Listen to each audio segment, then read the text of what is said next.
Hello बच्चों, welcome back to class 11th accounts.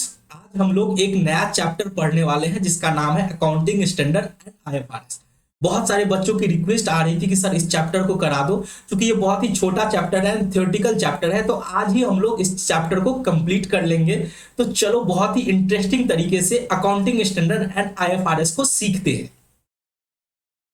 चलो बच्चों, तो हम लोग इस चैप्टर को दो भाग में बांट के पढ़ने वाले हैं। एक तो अकाउंटिंग स्टैंडर्ड और दूसरा आईएफआरएस। अब सबसे पहले हम लोग बात कर लेते हैं अकाउंटिंग स्टैंडर्ड की। तो देखो, अकाउंटिंग स्टैंडर्ड को समझने से पहले आपको यह समझना जरूरी है कि अकाउंटिंग स्टैंडर्ड को क्यों लाया गया। अब देखो, पहले के जमाने में छोटे छोटे बिजनेस और व्यापार हुआ करते थे, पर समय के साथ क्या हुआ, तेजी से बहुत सारे बदलाव आए। 19th सेंचुरी से क्या हुआ, ग्लोबलाइजेशन आया, नई नई टेक्नोलॉजी आई बिजनेस में। अब बिजनेस ऑर्गेनाइजेशन को यह एहसास होने लगा कि अकाउंटिंग इंफॉर्मेशन बहुत जरूरी है अगर बिजनेस में लंबे समय तक टिका रहना है। अब वास्तव में देखा जाए तो अकाउंटिंग इंफॉर्मेशन सच में बहुत जरूरी है, क्योंकि बिजनेस को जो डिसीजन लेने पड़ते हैं वो अकाउंटिंग इंफॉर्मेशन के बेसिस पर ही डिसीजन लेने होते हैं। तो इसीलिए अकाउंटिंग इंफॉर्मेशन बहुत जरूरी है, और सबसे बड़ी जरूरी है कि अकाउंटिंग इंफॉर्मेशन को रिलायबल होना जरूरी है, अकाउंटिंग इंफॉर्मेशन पे भरोसा किया जा सके। अब जब अकाउंटिंग स्टैंडर्ड नहीं थी तो क्या दिक्कत होता था कि डाइवर्सिफाइड अकाउंटिंग पॉलिसी फॉलो होती थी। यानी बिजनेस ऑर्गेनाइजेशन अपने हिसाब से अकाउंटिंग पॉलिसी और प्रैक्टिसेस एंड प्रिंसिपल्स को फॉलो करते थे और उस बेसिस पर फिनेंशियल स्टेटमेंट प्रिपेयर करते थे। अब क्योंकि सब ऑर्गेनाइजेशन अपने मर्जी के हिसाब से फिनेंशियल स्टेटमेंट अलग अलग प्रिंसिपल्स को फॉलो करके प्रिपेयर करते थे, तो दिक्कत ये होती थी कि वो उस फिनेंशियल स्टेटमेंट को कंपेयर नहीं किया जा सकता था एक ऑर्गेनाइजेशन के फिनेंशियल स्टेटमेंट को किसी दूसरे ऑर्गेनाइजेशन के साथ। और उससे क्या होता था कि रिलायबिलिटी में भी दिक्कत आती थी। अब देखो, हम एक फिनेंशियल स्टेटमेंट को दूसरे से कंपेयर करते हैं और वहां पे कभी इधर उधर लगता है तो हम आराम से पता लगाते हैं कि कौन सा फिनेंशियल स्टेटमेंट सही है, कौन सा फिनेंशियल स्टेटमेंट गलत है। यानी रिलायबिलिटी और कंपेरेबिलिटी की दिक्कत आ रही थी। तो इस वजह से यह महसूस किया गया कि एक कुछ सेट ऑफ गाइडलाइंस होनी चाहिए फिनेंशियल स्टेटमेंट को प्रिपेयर करने के लिए, और वो ग्लोबली एप्लीकेबल होनी चाहिए, यूनिवर्सल एप्लीकेबल होना चाहिए। सभी बिजनेस ऑर्गेनाइजेशन को उस गाइडलाइंस को फॉलो करनी चाहिए फिनेंशियल स्टेटमेंट को प्रिपेयर करते समय। तो इस वजह से अकाउंटिंग स्टैंडर्ड को लाया गया। तो मैंने क्या, आप अपने स्क्रीन पे देखो, मैंने क्या बताया है कि अकाउंटिंग स्टैंडर्ड क्या करता है, प्रोवाइड करता है एक framework for the preparation of financial statement. Framework मतलब set of guidelines, set of guidelines, set of guidelines. यानी फिनेंशियल स्टेटमेंट को तैयार करने के लिए गाइडलाइंस जो है प्रोवाइड करती है अकाउंटिंग स्टैंडर्ड। तो इसके लिए अकाउंटिंग स्टैंडर्ड को लाया गया।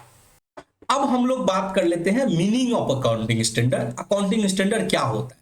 तो जैसे कि मैंने आपको पहले बताया कि ये क्या करता है, अकाउंटिंग स्टैंडर्ड एक गाइडलाइंस देता है, सेट ऑफ गाइडलाइंस प्रोवाइड करता है, जो कि जनरल एक्सेप्टेड अकाउंटिंग प्रिंसिपल्स होती है। जनरल एक्सेप्टेड अकाउंटिंग प्रिंसिपल यानी कि ये ग्लोबली एप्लीकेबल होती है, सारे बिजनेस ऑर्गेनाइजेशन को उस अकाउंटिंग प्रिंसिपल्स को फॉलो करने होते हैं। तो वो सारे के सारे गाइडलाइंस जो कि जनरल एक्सेप्टेड अकाउंटिंग प्रिंसिपल होते हैं उसको फॉलो करके फिनेंशियल स्टेटमेंट को तैयार किया जाता है, उसको प्रेजेंटेबल बनाया जाता है।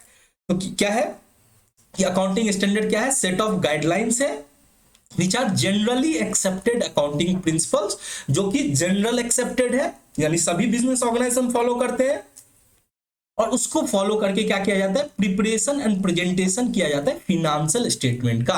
यानी बेसिकली अकाउंटिंग स्टैंडर्ड क्या होता है, एक सेट ऑफ गाइडलाइंस यानी set of rules and regulation provide करता है, जो कि जनरली एक्सेप्टेबल है, यानी सभी बिजनेस ऑर्गेनाइजेशन उसको एक्सेप्ट करती है और उसको फॉलो करके फिनेंशियल स्टेटमेंट को तैयार किया जाता है। अब बात करते हैं, ये जो अकाउंटिंग स्टैंडर्ड होता है वो किससे रिलेटेड होता है, वो हमें बताता है कि जो अकाउंटिंग ट्रांजैक्शन है उसको किस तरह से मेजरमेंट किया जा सके, उसको किस तरह से ट्रीटमेंट किया जा सके, और कितने सारे इंफॉर्मेशन है उसको डिस्क्लोज किया जा सके फिनेंशियल स्टेटमेंट के अंदर। यानी अकाउंटिंग स्टैंडर्ड बात करता है मेजरमेंट की, ट्रीटमेंट की एंड डिस्क्लोजर की अकाउंटिंग ट्रांजैक्शन का फिनेंशियल स्टेटमेंट के अंदर। और ये अकाउंटिंग स्टैंडर्ड तैयार किसके द्वारा किया जाता है? तो सर अकाउंटिंग स्टैंडर्ड तैयार किया जाता है जो इंडिया की टॉप अकाउंटिंग बॉडी है जिसका नाम है institute of chartered accountant of India, जिसको शॉर्ट में बोलते हैं ICAI।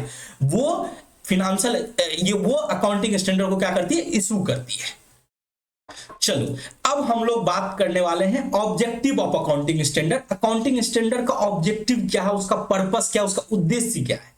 तो जैसा कि मैंने आपको पहले बताया कि पहले के जमाने में बहुत सारे diversified accounting policy and practice होते थे। ऑर्गेनाइजेशन अपने मन मर्जी से अकाउंटिंग पॉलिसी एंड प्रैक्टिसेस को फॉलो करते थे, तो उसको कम करना था, उसको कंट्रोल करना था, एक सेट ऑफ रेगुलेशन देना था, सेट ऑफ रूल्स देने थे जिसके बेसिस पे फिनेंशियल स्टेटमेंट तैयार किया जा सके। तो जो सबसे पहला अकाउंटिंग स्टैंडर्ड का ऑब्जेक्टिव है वो है मिनिमाइज करना diversified accounting policy and practice को और set of accounting principles and practices जो है वो देना।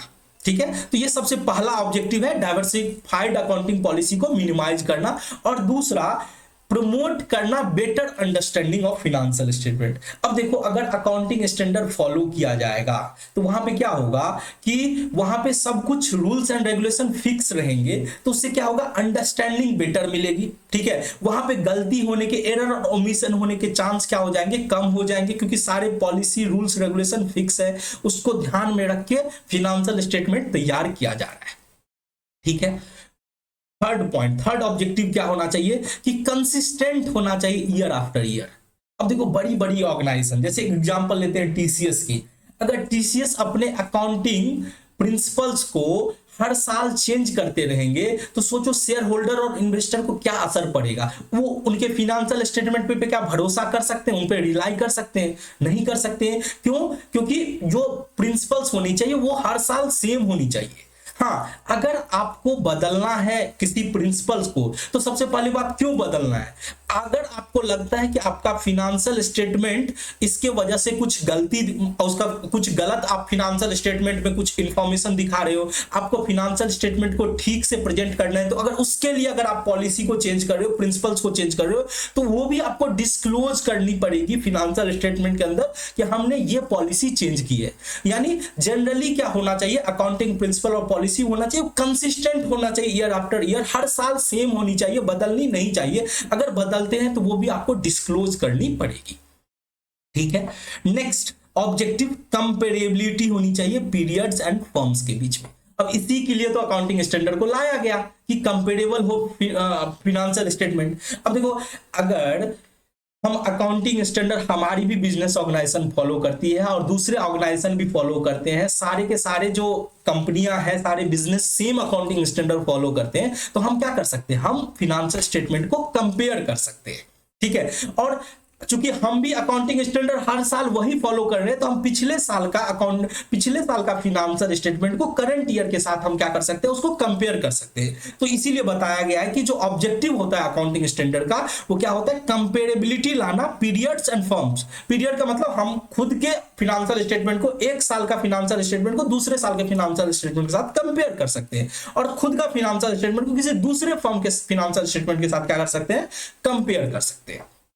ठीक है, उसके बाद ये क्या करता है? रिलायबिलिटी को इनहेंस करता है।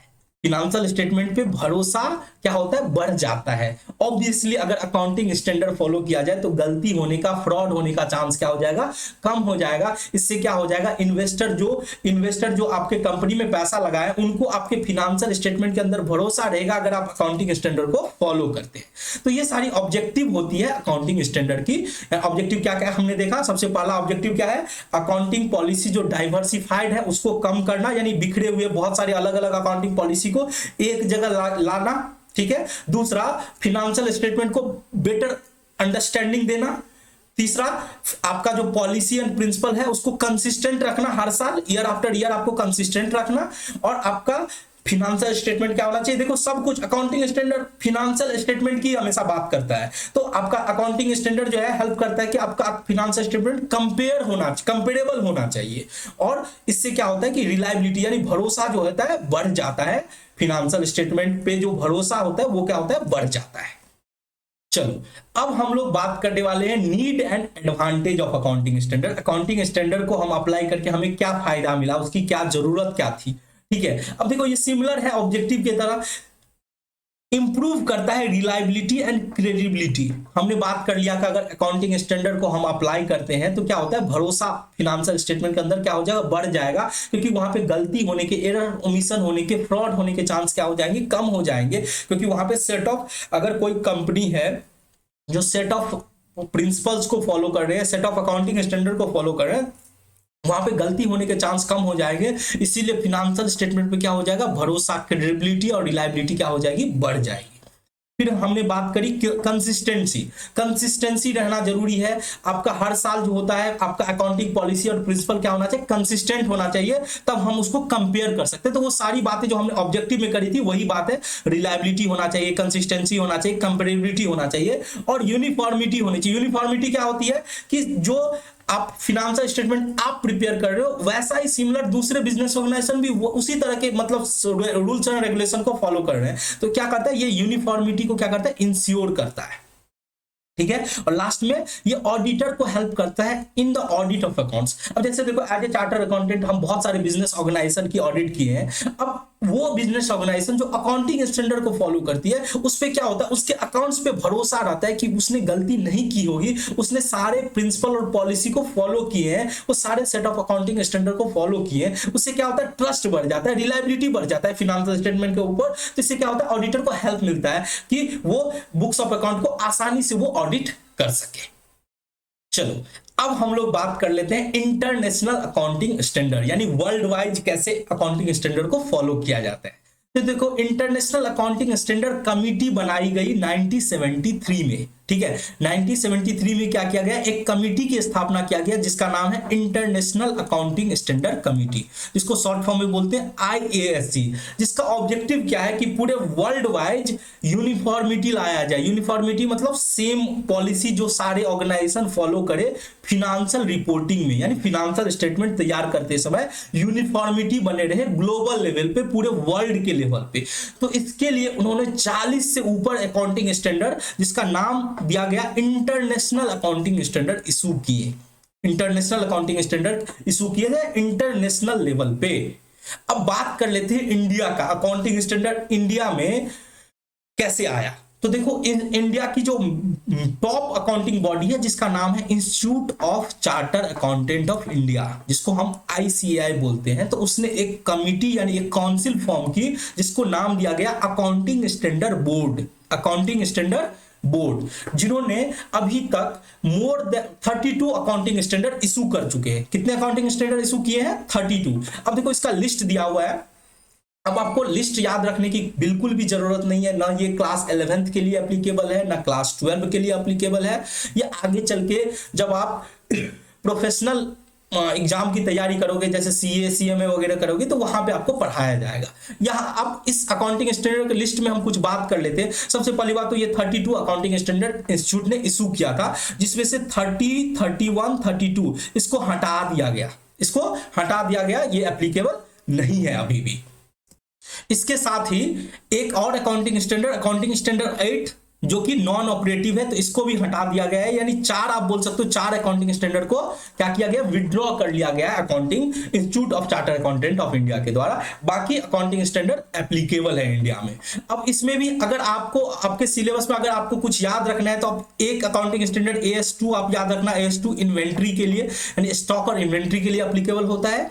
AS3 होता है कैश फ्लो स्टेटमेंट के लिए। ठीक है, AS6 होता है डिप्रिसिएशन अकाउंटिंग के लिए। मैंने क्या बोला, AS2 जो होता है इन्वेंट्री के लिए, AS3 होता है कैश फ्लो स्टेटमेंट के लिए, और AS6 होता है डिप्रिसिएशन अकाउंटिंग के लिए। बस इतना ही आपको, अगर आपको याद रखना है तो याद रखो AS2, AS3 और AS6। AS2 इन्वेंट्री के लिए, AS3 कैश फ्लो के लिए और AS6 डिप्रिसिएशन अकाउंटिंग के लिए, जो कि आपके क्लास 11th और 12 में टॉपिक है। तो आप इस अकाउंटिंग स्टैंडर्ड को याद रखना चाहो तो रख सकते हो, नहीं रखना चाहो तो नहीं रख सकते हो। लिस्ट तो बिल्कुल भी आपको देखने की जरूरत नहीं है।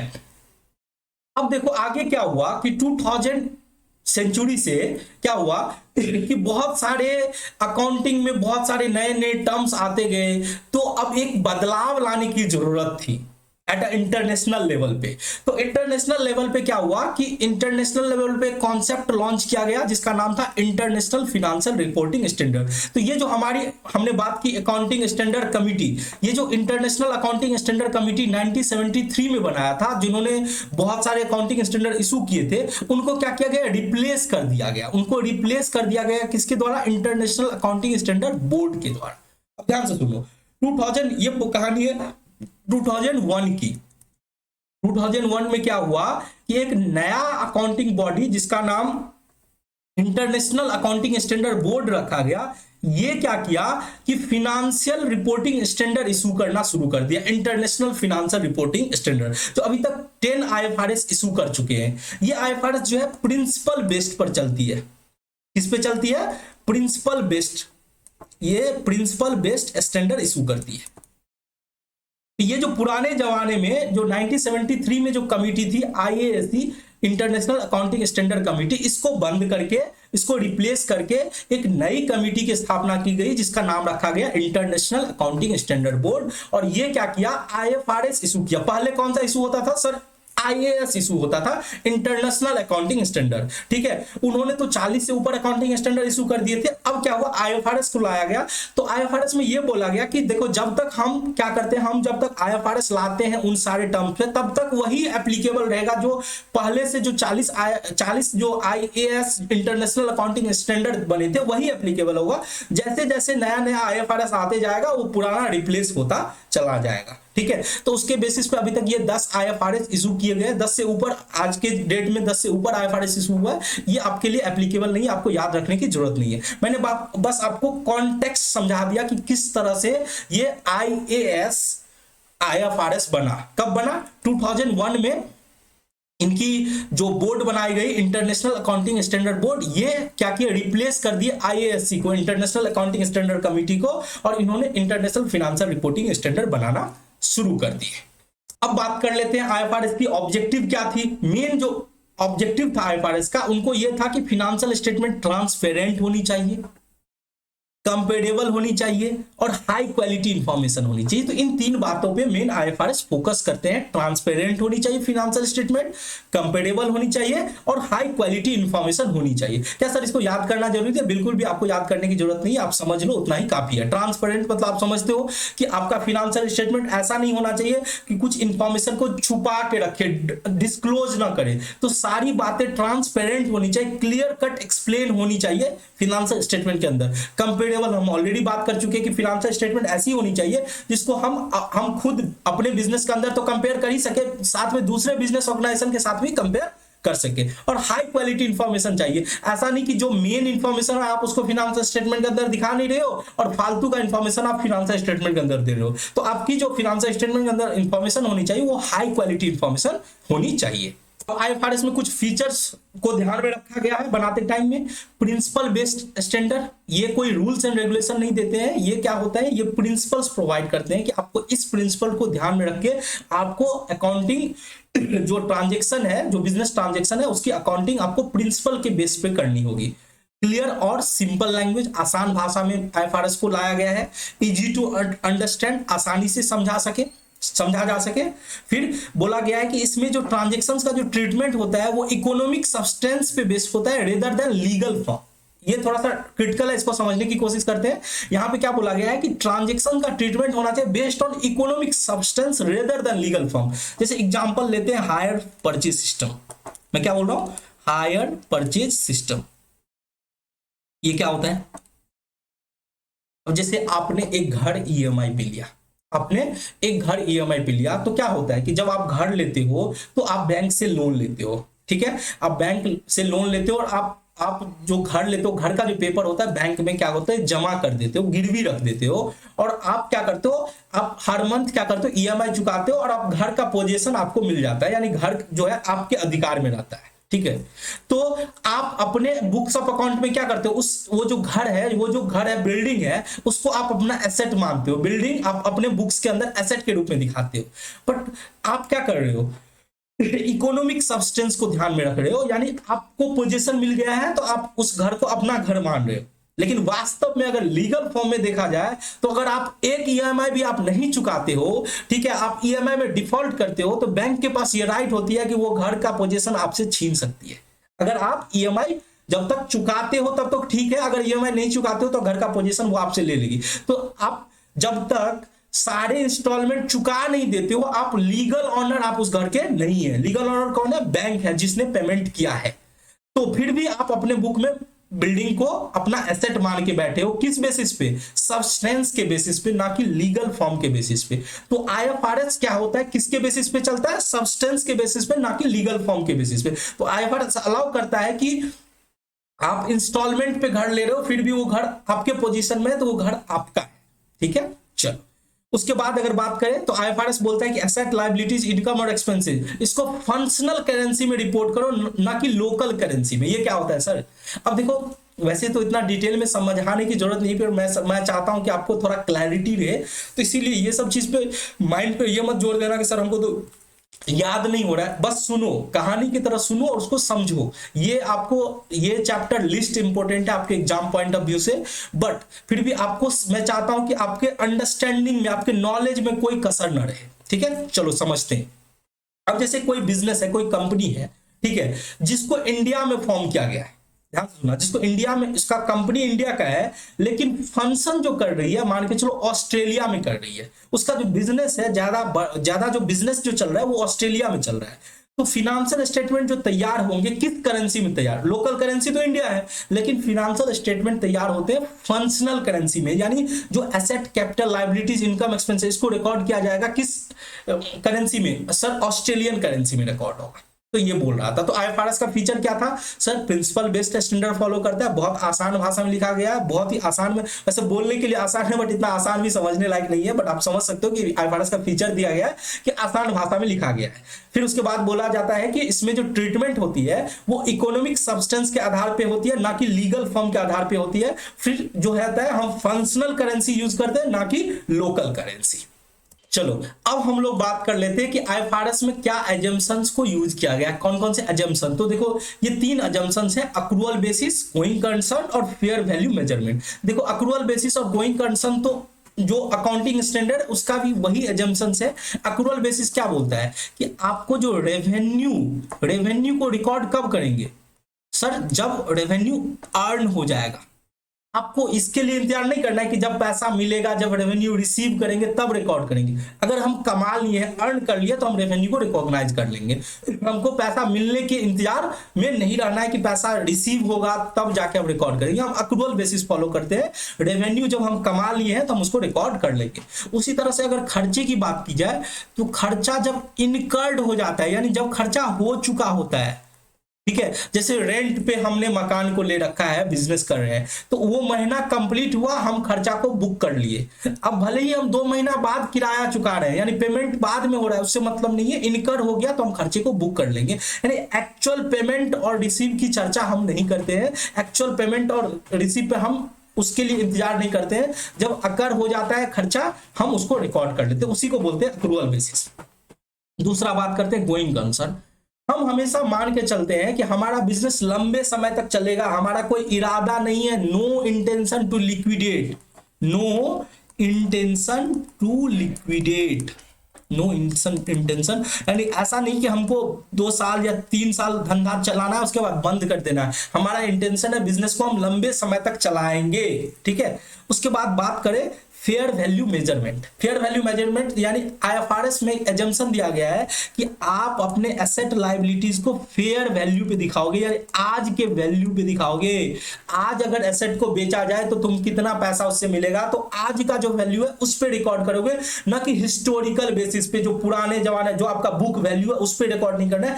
आज अगर एसेट को बेचते हो, लायबिलिटीज को सेटल करते हो, तो कितने में सेटल करोगे, कितने में बेचोगे, वो जो वैल्यू है उस पर रिकॉर्ड होता है। यानी आईएफआरएस में 3 एजम्पशन है। अक्रूअल बेसिस आप जानते हो, ये हम लोग भी फॉलो करते हैं। रेवेन्यू हो, एक्सपेंसेस हो, अर्न और इनकम के बेसिस पे। उसकी रिकॉर्डिंग होती है। गोइंग कंसर्न हमेशा मान के चलते हैं कि बिजनेस हमारा लंबा समय तक चलेगा, हमारा कोई इरादा नहीं है बिजनेस को बंद करने का।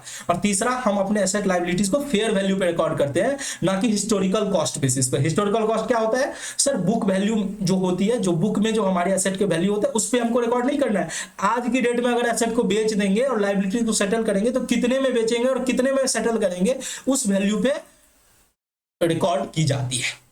चलो अब हम लोग बात करते हैं कि आईएफआरएस के अंदर कौन कौन से फिनेंशियल स्टेटमेंट तैयार किए जाते हैं। तो देखो स्टेटमेंट, सबसे पहले आईएफआरएस के अंदर 5 जो होता है, इसके 5 कंपोनेंट होते हैं। एक होता है statement of financial position. Statement of financial position ये हमें बताता है एसेट कितना है, कैपिटल कितना है, लायबिलिटीज कितना है। जो आप अपने भाषा में बैलेंस शीट बोलते हो ना, उसको आईएफआरएस के भाषा में बोला जाता है स्टेटमेंट ऑफ फिनेंशियल पोजीशन। ठीक है।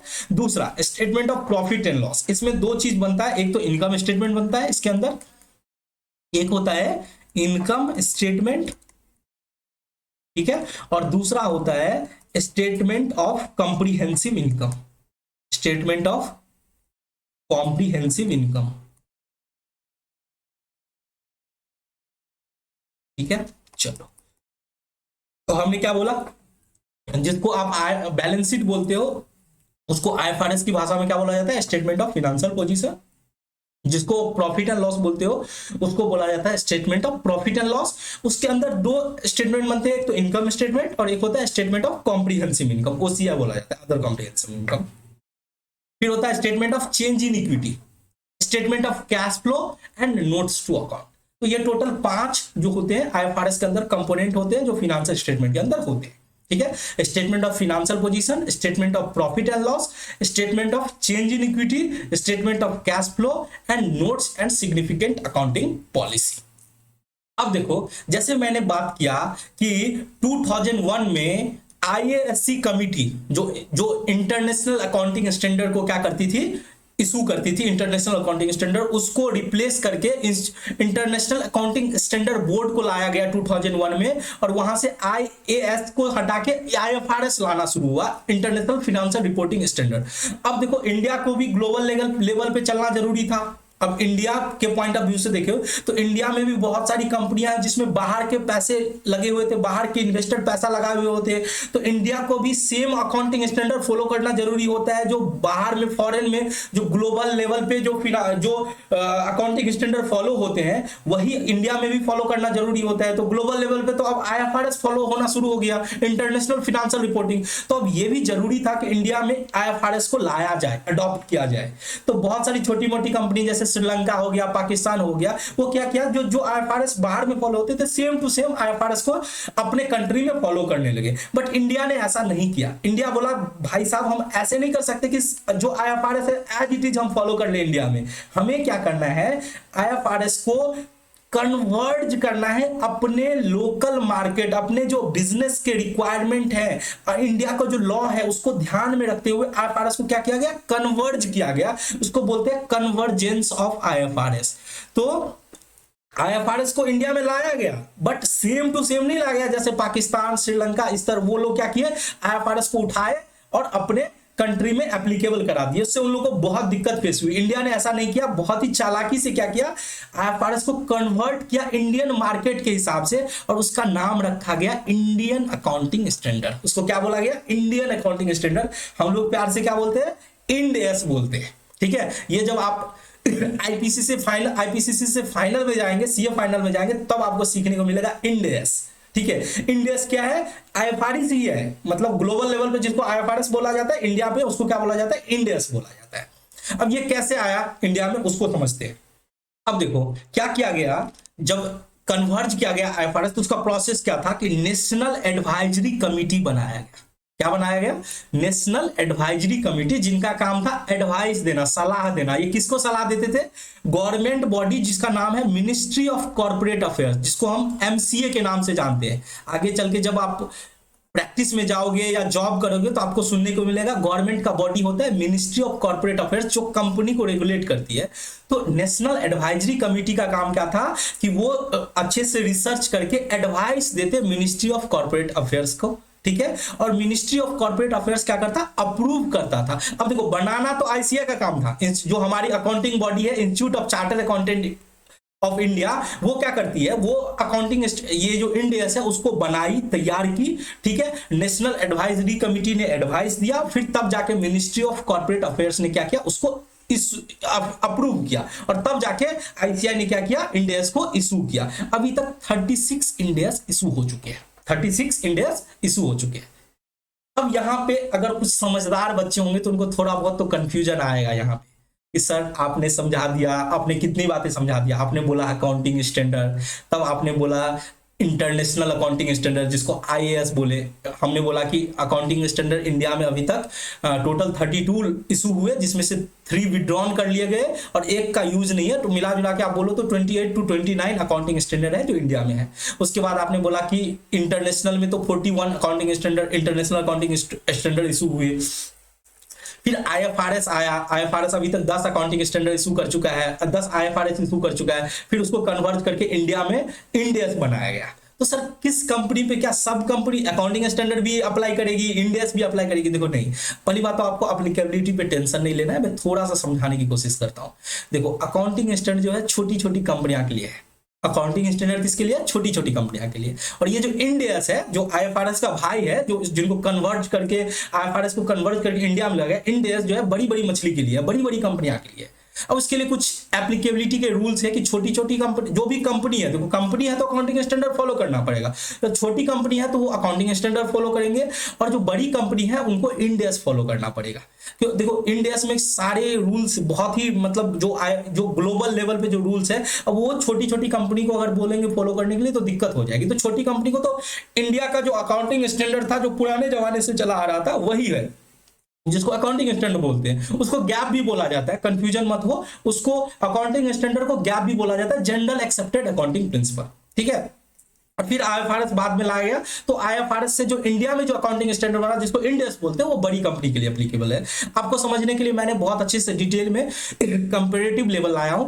अब देखो आईएफआरएस को आप इंडिया में अगर पॉइंट ऑफ व्यू से बोलो तो इसको इंड एस बोलो, आईएफआरएस को इंड एस भी हम बोल सकते हैं। अब यहां पे और एक होता है अकाउंटिंग स्टैंडर्ड जो पुराने जमाना का जो इंडियन गैप था। अब जो आईएफआरएस है वो प्रिंसिपल्स के आधार पे है, किसके आधार पे है? डिफरेंस अगर आप बोले तो प्रिंसिपल्स के आधार पे, सेट ऑफ प्रिंसिपल्स हैं। और जो अकाउंटिंग स्टैंडर्ड है वो रूल्स के आधार पे। अब रूल्स थोप दिया गया है कि इस रूल्स को फॉलो करके आपको फाइनेंशियल स्टेटमेंट बनाने हैं, बट आईएफआरएस ऐसा नहीं बोलता है, वो अलग अलग सिनेरियो के लिए अलग अलग प्रिंसिपल्स दिया है। आपको अपना जजमेंटल आपको नॉलेज यूज करना है, एक्सपीरियंस यूज करना है, उसके बेसिस पे आपको प्रिंसिपल्स को सेलेक्ट करने हैं, ठीक है। आईएफआरएस बोलता है कि आपको फेयर वैल्यू पे अपने एसेट और लायबिलिटीज को दिखाना है। फेयर वैल्यू मैंने बात किया कि मार्केट का जो वैल्यू होता है, बट अकाउंटिंग स्टैंडर्ड बोलता है कि आपको हिस्टोरिकल कॉस्ट कॉन्सेप्ट अपनाना है। हिस्टोरिकल कॉस्ट क्या? आपके बुक में जो वैल्यू है, आपने मशीन खरीदा, मान के चलो 15,000 में खरीदा, 2 साल डिप्रिसिएशन काट के आज के डेट में आपका मशीन का वैल्यू 10,000 है बुक में, तो आपको 10,000 पे रिकॉर्ड करना है। ये अकाउंटिंग स्टैंडर्ड यानी इंडियन गैप बोलता है। बट आईएफआरएस क्या बोलता है, और नया जो इंड एस है वो बोलता है कि 10,000 में तुम नहीं दिखा सकते हो। उस मशीन को आज बेचोगे तो उसको 2,000 मिलेगा, मतलब वो बहुत मशीन पुराना हो गया है, अब उसको 2,000 मिलेगा, तो तुमको 2,000 में दिखाना है, ना कि हिस्टोरिकल कॉस्ट पे दिखाना है, ठीक है। तो मेनली आपको दो मेन आपको डिफरेंस है, जो आईएफआरएस यानी इंड एस। जब हम आईएफआरएस बोले तो इंड एस समझना, और अकाउंटिंग स्टैंडर्ड मतलब छोटा जो पहले पुराने जमाने में जो अकाउंटिंग स्टैंडर्ड थे वो, जिसको इंडियन गैप भी बोलते हैं। तो आईएफआरएस किस पे चलता है? प्रिंसिपल्स पे। अकाउंटिंग स्टैंडर्ड किस पे चलता है? रूल्स पे। आईएफआरएस में फेयर वैल्यू का कॉन्सेप्ट है, यानी आज के डेट में जो रिलाइजेबल वैल्यू है उस पे एसेट और लायबिलिटीज को रिकॉर्ड किया जाता है। और जो अकाउंटिंग स्टैंडर्ड है वो हिस्टोरिकल कॉस्ट यानी बुक वैल्यू के आधार पे चलता है। हिस्टोरिकल कॉस्ट को क्या बोलते हैं? बुक वैल्यू, ठीक है। अब बात करते हैं आईएफआरएस के अंदर इतने सारे फिनेंशियल स्टेटमेंट बनते हैं। मैंने बात कर लिया statement of financial position, profit and loss, statement of change in equity, statement of cash flow, notes to account. जबकि फिनेंशियल स्टेटमेंट के अंदर balance sheet, profit and loss, cash flow, बस 3 चीज बनते हैं। अकाउंटिंग स्टैंडर्ड के अंदर फिनेंशियल स्टेटमेंट में 3 चीज बनते हैं, balance sheet, profit loss and cash flow statement, ठीक है। चलो बच्चों, तो हमने पूरी कोशिश की आप लोगों को अकाउंटिंग स्टैंडर्ड एंड आईएफआरएस को समझाने का। मुझे उम्मीद है कि आप लोगों को अच्छे से समझ में आ गया। कैसा लगा वीडियो जरूर कमेंट्स करके बताना। अगर क्वेरी हो तो वो भी आप कमेंट्स करके पूछ सकते हैं। मिलते हैं नेक्स्ट क्लास में, तब तक के लिए जय हिंद।